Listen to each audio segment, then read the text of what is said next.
Jane Addams' story begins in 1860 in a quiet Illinois town. At first glance, her childhood seemed comfortable. Her father was a respected businessman and state senator, her family well off.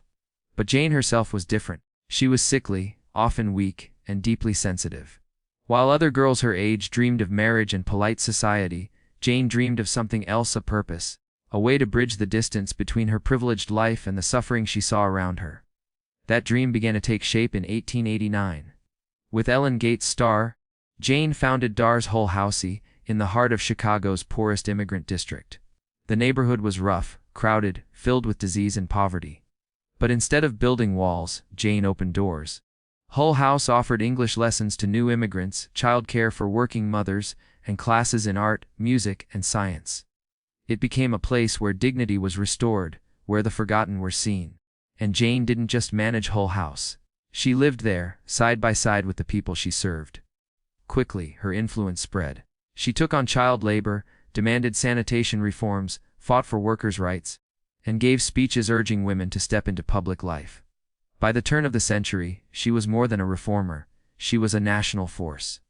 Newspapers covered her speeches, politicians dreaded her pressure, and working-class families called her a friend. But then came when World War I broke out, Jane Addams' beliefs collided with America's fury. While much of the nation rushed to support the war, Addams took the stage and said something almost unthinkable: true peace cannot be built on victory. She argued that violence could not solve humanity's problems, that war only planted the seeds for the next conflict. The backlash was brutal. Once hailed as Saint Jane, she was suddenly branded unpatriotic. Newspapers mocked her. Crowds jeered her. Former allies abandoned her. In the fever of war, her plea for peace was seen as betrayal. Yet she didn't back down. In 1915, Jane joined other women at the Hague, where they formed what would become the Women's International League for Peace and Freedom. For them, peace wasn't weakness, it was survival. They believed women, who bore the scars of war in widowed lives and broken families, had the right to demand another way forward. But America in the 1920s was gripped by fear, the Red Scare. To call for disarmament, to encourage international cooperation, even to speak of peace was enough to raise suspicion.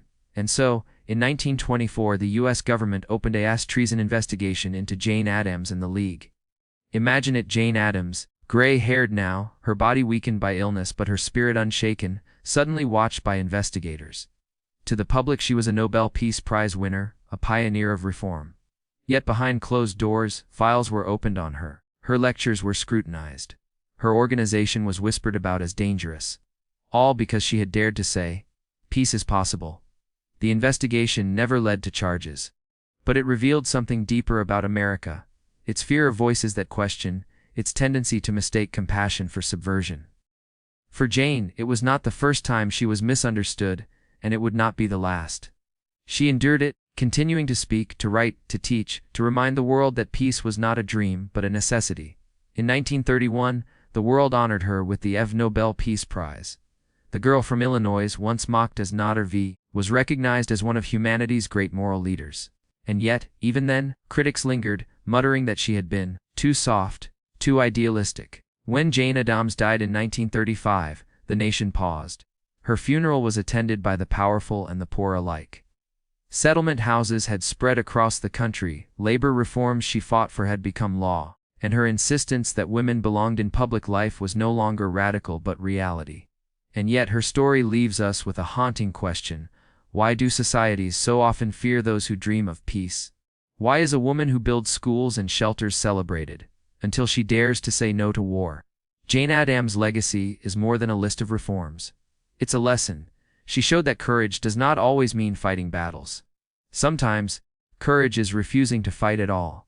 Sometimes, the most dangerous people in the eyes of the powerful are not those who carry weapons, but those who carry compassion.